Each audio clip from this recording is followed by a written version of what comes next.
Ladies and gentlemen, Comixstravaganza Live presents the pretty boy Daniel Shoemake and the pretty boy's hot picks. What's up? Okay, Gamescom was going. It's the biggest public game convention in Europe and almost the world, actually. So I'm an Xbox One guy. I was watching some stuff from the first day the other day because I didn't get a chance to watch any of it because I was at work.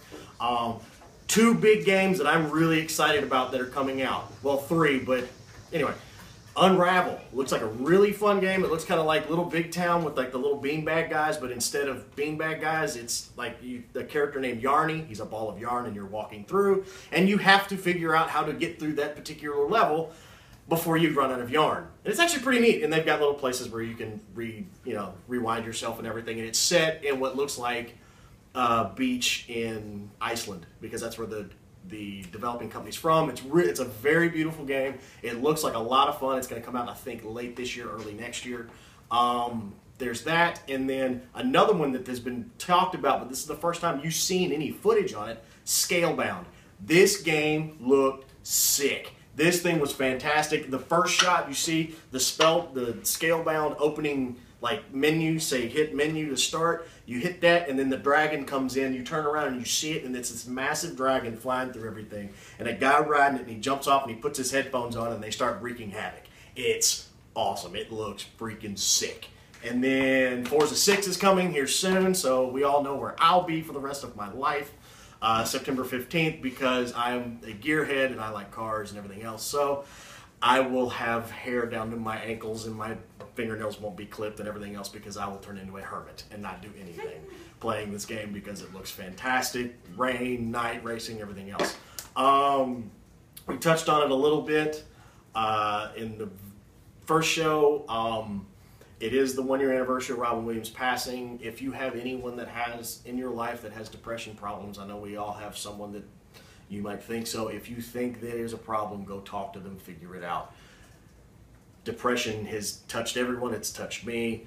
It's one of those things where if you know somebody that needs help, go help them. I was looking through the other day, and I can't remember if it was Yahoo or something like that, but his top 5 movies, there was only 2 that I appreciated, like top. The other couple I hadn't seen.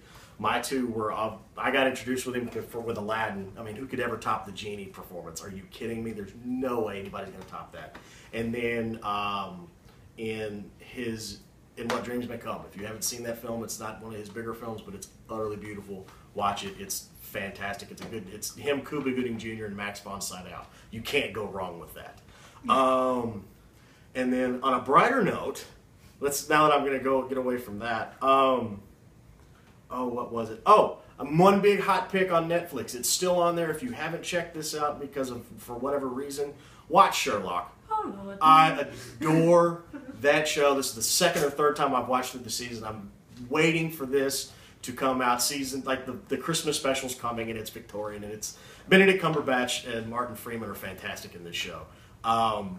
There's 9 episodes. There's 3 seasons, 9 episodes for the whole thing. They're about an hour and a half long.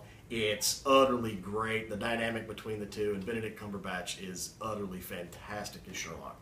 Other than that, I'm trying to think if there's anything else.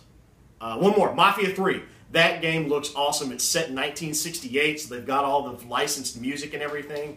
The guy that you're playing, the main character you're playing, is fresh back from Vietnam, and he's in New Orleans, so it's that whole scene with jazz and rock, and you're doing multiple missions, and it just looks brutal and bloody, and it just looks like a whole bunch of fun, more fun than a barrel of monkeys. But anyway, I guess I'm pretty much, oh God. So, hey Daniel, you're mentioning a Vietnam vet. You know you should never take a Vietnam vet to see a fireworks display in a swamp. Yeah. Lessons to live by. Yeah. No, never do it. That's actually in the trailer for the game. Yeah, no. Because, well, it's not really the Vietnam vet that in the swamp, but he kind of lets the guy that he's got in the back of the car into the swamp, and the alligators get him. Ha-ha! It's great fun. Anyway, that's pretty much it for me. I can't think of anything else. Hang out, give us a review on iTunes and all that good stuff. Shout out to Ham and Scott, because I know you're watching. You're the only 2 people from the club that are watching. I love you both. Thank you so much. Amy, we missed you. Love you to death. I know you had something come up. No big deal. Leave us a review on iTunes. Thank you all sponsors, everything else. I haven't learned all the bits yet, but anyway, we'll do that later. Love you. Mean it. Bye.